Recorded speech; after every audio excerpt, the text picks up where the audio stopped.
ಬೇರೆ ಸ್ವಜಾತಿಯಾದ ಪ್ರಾಣಿಗಳು ಒಂದು ಆಹಾರ ಸಿಕ್ಕಿದ್ರೆ 3-4 ಜನ ಹಂಚ್ಕೊಂಡು ತಿಂತಾರೆ. ಕಾಗೆಗಳನ್ನು ನೋಡಿ, ಪಕ್ಷಿಗಳನ್ನು ನೋಡಿ ಪ್ರೇರೆ, ಅದಕ್ಕೆ ಒಂದು ಪ್ರಾಣಿ ಏನೋ ಒಂದು ಆಹಾರ ಸಿಕ್ಕುವಾಗ ಹಂಚ್ಕೊಂಡು ತಿಂತವೆ. ಆದರೆ ಮನುಷ್ಯನು ಎಂಥ ಮೃಗನಾಗಿದ್ದಾನೆ ಅಂದರೆ ಪ್ರೇರೆ, ಮತ್ತೆ ಬದುಕೋದಕ್ಕೆ ಬಿಡಲ್ಲ ಬಡವರನ್ನು.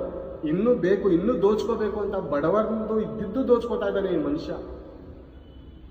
ಏನಾಗಿದೆ ಪ್ರೇರೆ ಇವ್ರಿಗೆ? ಏನಾಗಿದೆ?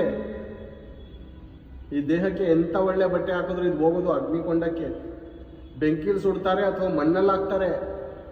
ಇಷ್ಟೇ ಅಲ್ವಾ ಆಗೋದು? ಇಷ್ಟೇ ಆಗೋದು. ಏನು ಬರ್ತಿದೆ ನೋಡಿಕೊಂಡು ಒಂದ್ಸರಿ. ಐಶ್ವರ್ಯವಂತನಾದ ಒಬ್ಬ ಮನುಷ್ಯನಿದ್ದನು. ಅವನು ಸಕಲಾತಿ ನಯವಾದ ನಾರುಮಡಿ ಮುಂತಾದ ವಸ್ತ್ರಗಳನ್ನು ಧರಿಸಿಕೊಂಡು ಪ್ರತಿದಿನವೂ ವೈಭವದೊಡನೆ ಸಂತೋಷ ಪಡುತ್ತಿದ್ದನು. ಅವನ ಮನೆಯ ಬಾಗಿಲಲ್ಲಿ ಲಾಜರನೆಂಬ ಒಬ್ಬ ಭಿಕ್ಷಗಾರನಿದ್ದು ಬಿದ್ದುಕೊಂಡಿದ್ದನು. ಇವನು ಮೈ ತುಂಬ ಹುಣ್ಣಿದ್ದವನು. ಐಶ್ವರ್ಯವಂತನ ಮೇಜಿನಿಂದ ಬಿದ್ದ ಎಂಜಲನ್ನು ತಿಂದು ಹಸಿವು ತೀರಿಸಿಕೊಳ್ಳಬೇಕೆಂದಿದ್ದನು. ಇಷ್ಟು ಮಾತ್ರವಲ್ಲದೆ ನಾಯಿಗಳು ಸಹ ಬಂದು ಅವನ ಹೆಣಗಳನ್ನು ನೆಕ್ಕುವವು. ಬೇರೆ ಪ್ರತಿದಿನ ವೈಭವದೊಡನೆ ಆಹಾರ. ಬೇರೆ ನೋಡಿದ್ದೀರ ರಾಜರ ಮನೆಗಳಲ್ಲಿ ಆಗಿನ ಕಾಲದಲ್ಲಿ ಹೇಗೋ ಟೇಬಲ್ ಫುಲ್ಲು ಥರಥರವಾದಂಥ ಆಹಾರ, ತಿನ್ನೋದು ಇಷ್ಟೇ. ಆದರೆ ಇಷ್ಟೆಲ್ಲ ಇರುತ್ತೆ. ಮಿಕ್ಕಿದೆಲ್ಲ ಇಲ್ಲಿ ಬಸ್ಲಿಗೆ ಹಾಕ್ತಾರೆ, ಮೋರಿಗೆ ಹಾಕ್ತಾರೆ. ಅದನ್ನು ತಿನ್ನಬೇಕಂತ ಲಾಜರನೆಂಬ ಭಕ್ತನಿದ್ದಾನೆ ಅಲ್ಲಿ. ಕ್ರೈಸ್ತರಾದಂಥ ನಾವು ಕೂಡ ಅರ್ಥ ಮಾಡ್ಕೋಬೇಕು ಈ ಸನ್ನಿವೇಶಗಳು. ಐಶ್ವರ್ಯವಂತನು ಸಕಲಾತಿ ಬಟ್ಟೆಗಳನ್ನು ಹಾಕಿಕೊಂಡಿರುವಾಗ ಲಾಜರನೆಂಬುವಂಥ ಭಿಕ್ಷೆಗಾರನು, ಅಂದರೆ ಲಾಜರನು ಭಿಕ್ಷೆ ಬೇಡುವಂಥ ಪರಿಸ್ಥಿತಿಲಿದ್ದಾನೆ ಅಂದರೆ ನಾವೇನು ಅನ್ಕೋತೀವಿ? ಭಕ್ತನಲ್ವ ಆತನು? ಈ ಕಾಲದ ಸೇವಕರುಗಳು ಎಂಥ ಬೋಧನೆ ಮಾಡ್ತಾ ಇದ್ದಾರೆ ಅಂದರೆ, ದೇವರು ನಿಮ್ಮನ್ನು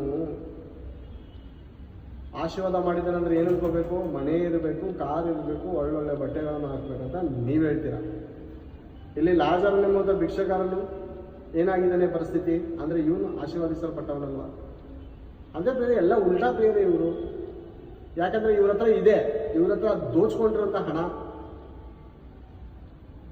ದಶಮ ಭಾಗ ಮೂಲಕ, ಕಾಣಿಕೆ ಮೂಲಕ ದೋಚ್ಕೊಂಡು ಇನ್ನೊಬ್ಬ ಬಡವ ಸೇವಕನಿಗೆ ಕೆಲಸ ಸಹಾಯ ಮಾಡಲ್ಲ.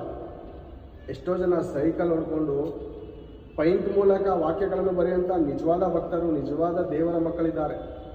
ಅಂಥವ್ರಿಗೆ ಸಹಾಯ ಮಾಡಲ್ಲ. ಎಷ್ಟೋ ಜನ ಸೇವೆ ಮೂಲಕ ಹೋಗುವಾಗ ಪೆಟ್ರೋಲ್ಗಳಿರಲ್ಲ, ಅಂಥವ್ರಿಗೆ ಸೇವೆಗೆ ಸಹಾಯ ಮಾಡಲ್ಲ.